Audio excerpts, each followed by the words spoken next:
Question, having regard for the caretaker convention or otherwise, did the task force go back and seek the input from the Prime Minister or any minister in the government during the 2021 election period?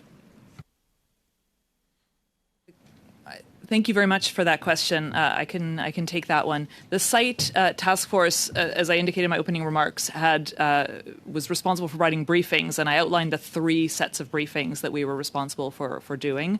One to the panel, one to the political party representatives, and another one, the third, to the election security communication or coordinating committee. But otherwise, we did not separately brief the Prime Minister or any ministers. Mr. Berthold. Merci beaucoup, Madame la Présidente. Thank you, Madam Chair. And I would just like to note that your French language opening remarks were excellent. So if we could speak in French, that would be great. I'm not going to talk about media reporting. I'm going to talk about documents. Have any of you seen documents testifying to the existence of a well-oiled machine active in Canada with 2 main objectives: to ensure the re-election of a Liberal minority government in 2021 and to ensure the defeat of certain Conservative candidates identified by the Chinese Communist Party. Did any of you see such a document?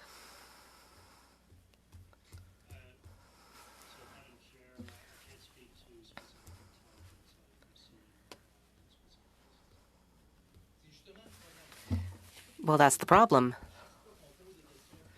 Every time we ask a precise question, every time we ask a question about a subject that might actually clarify things for us, it turns out the answer is classified. If I understand correctly, you have said that you report to political party representatives who are clear to receive certain information. Oui. Yes, that's the case.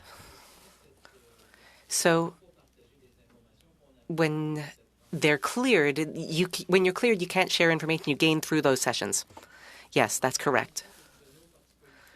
The info you give to political party representatives of political parties cannot be shared.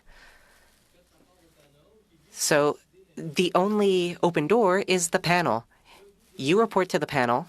You take the information that you gather and give it to the panel, but the information itself cannot otherwise be made public. Thank you for that question. That's true.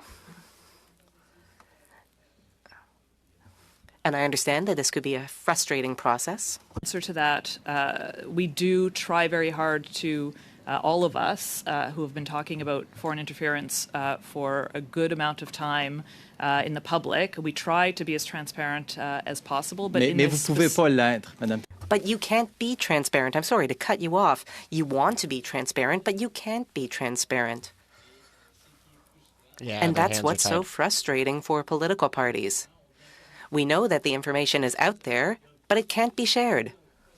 You talked about a process. Every time I hear the word process, I think of a long-term process. But an election only lasts maybe 30, 45 days. So what's the point of CITE if it cannot act on the information it receives during the election? And I completely understand that point of view. Having been a practitioner in the security intelligence community for almost 25 years, it is a careful balance that we deal with every day. We definitely are attempting to put more information in the public about what we're seeing, about the threat of foreign interference, about the types of techniques that are used, and this. What we're seeing today and the creation of the panel was a function of trying to do a better job at that. Mais qui décide, là? But then, if you realize there's disinformation on social media, that's already in the public sphere. Anyone can go out and see that this disinformation. So at what point does this become a secret for CITE? Madam Chair, if I could perhaps add to that. I think there's sort of this difference between intelligence and being able to speak to intelligence that would have been shared with cleared political party members and briefed accordingly. And then your question related to disinformation specifically, right? So the RRM actually works on open source information, and those reports were shared with the panel. And then after the election, we have done an annual RRM report. But that is because what we're driving for is that we can actually understand the tactics that we're seeing. We work with our G7 colleagues to understand what they're seeing, and we share that. The reason it wasn't shared during an election period, and again, the panel gives the opportunity that it could be shared in the instance that we feel that the panel feels that it actually could impact the integrity of the election. And what we've Inaudible. But apparently it's a process.